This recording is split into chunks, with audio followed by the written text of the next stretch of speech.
Hi, welcome to my YouTube channel, Granny in the Saddle. And today, with all the rain that we've had of late, I thought I'd just come in and just have a little chit chat about how dismal winter is with horses. I mean, there's no sugarcoating it. It is dire. Um, I mean, I've looked at the forecast and we're not due now. Well, we're due rain until the back end of next week. And then we've got cold snap coming in. So there just seems no let up in the winter. January, February's got to be the worst time for me.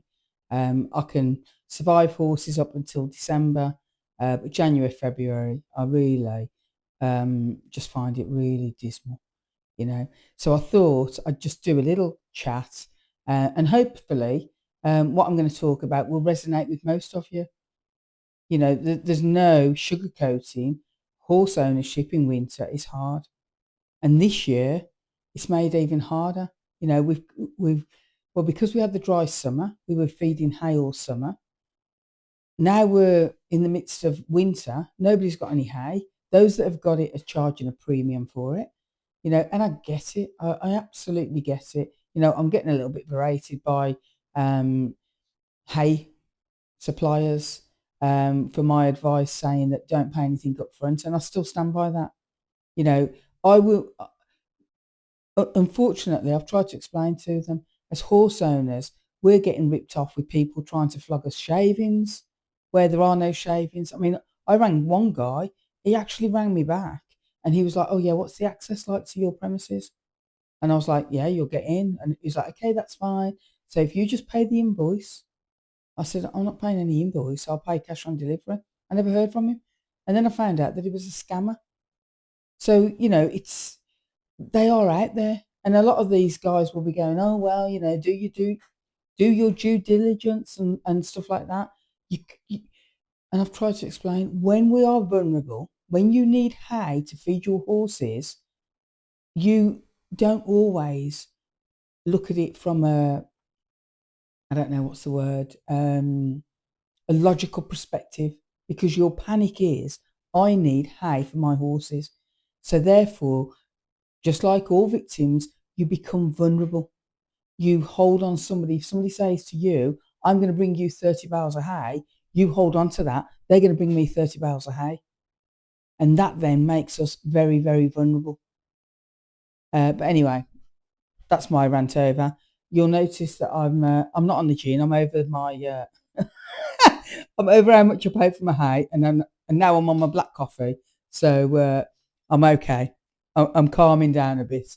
Um, but So I thought today I'd just come on and I would just talk to us a little bit about um, having horses in the winter and taking the pressure off ourselves. You know, like the younger me, I was out, I was competing. I didn't really have seasons. I competed all summer and I competed all winter. I would, you know, I'd have my outdoor summer season, and then come the winter, I would straight away go indoors. And it would be indoor jumping, indoor arena eventing, indoor whatever. Um, and at that time, I enjoyed it. I was a lot younger than I am now. The older, wiser me now, if it's raining or if the wind's blowing in the wrong direction, I think, do you know what? I'm not riding. A, I don't want to get my tack wet. B, I don't want to get me wet. And C, I don't want to seize up when I'm in the saddle. Because believe you me, the older you get, as you're on them hacks back home, you know the last 150 yards, you've got to start getting some kind of um, blood supply back to your feet. And all my horses, apart from Charlie, all my other horses are big horses. So when I come to get off them, I've got probably a good, maybe 3 foot drop of waiting to hit the ground, knowing the pain that I'm going to be in once I've hit the ground. You know, well, that's no fun. And if I'm not enjoying it, if I think, you know what, it's a miserable day, I can guarantee you the horses are thinking exactly the same. I watched a thing the other day, and Harry Skelton, I think it's Harry Skelton, the racehorse owner, or the racehorse trainer, shall I say, Nick Skelton's son, and he was talking, and he was the same mindset, that he was saying in this interview with him that horses don't like the cold weather.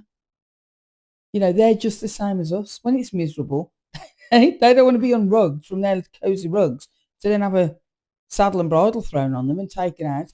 And, you know, it was quite nice, really, to see somebody of that ilk, you know, and that horsey mindset actually agreeing or almost affirming what I've thought for many years, and that is that in the winter, it's about survival. It's not about carrying on. You know, if you want to carry on, that's great, that's for you. But for the majority of us, we just want to survive the winter. And if that means I ride once, twice a week, well, so be it. If the weather's good, the sun's out, I'm going to ride once, twice, 3, 4, 5 times a week. But when the weather's miserable like it is now, I'm not even looking at my tack. I'm not even looking at my horses to tack them up. I'm thinking, you know what? Let's just leave them. Let's just do something else. So at the moment, what I'm doing is I'm starting to give them massages. I'm starting to groom them. I'm just starting to give them a little bit of TLC. It doesn't have to be the riding side of it.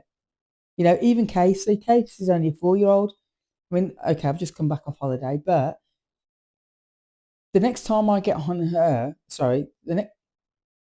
Casey's only a 4-year-old.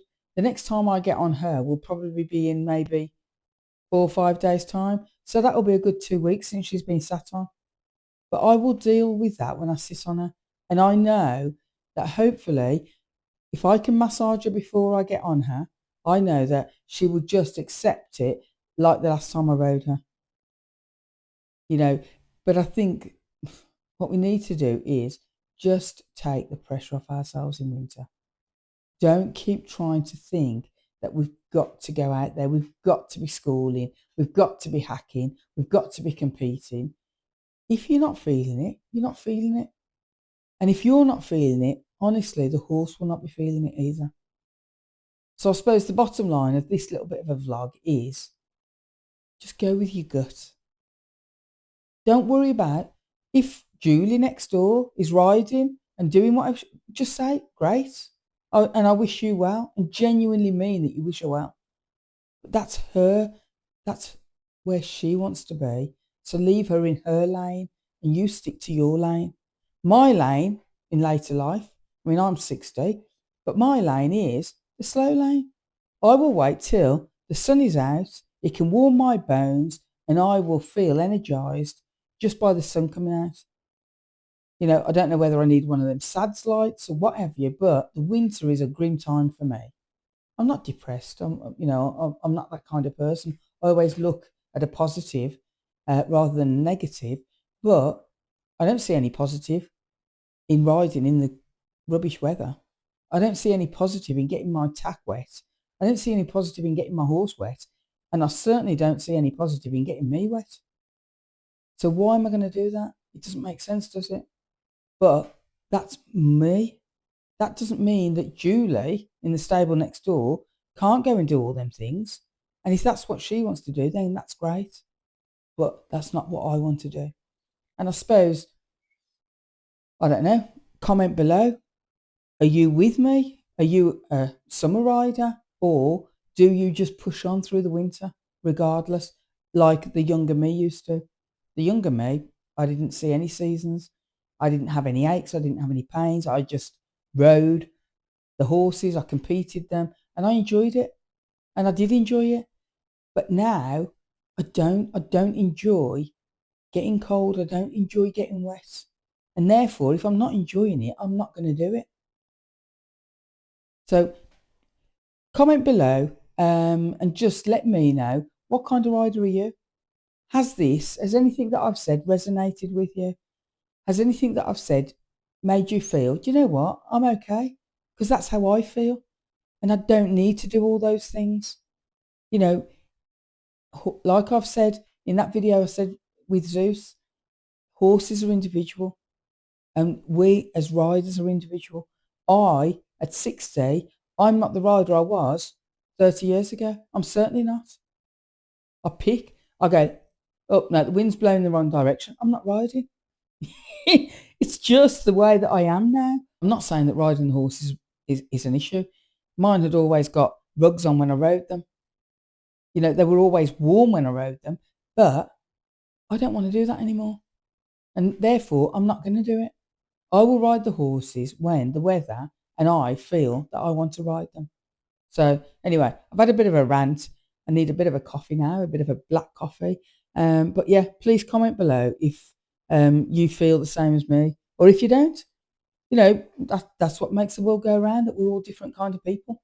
If you are somebody that slogs through the winter and you're out, you're competing, you're riding, and you're keeping on a full timetable, that's great.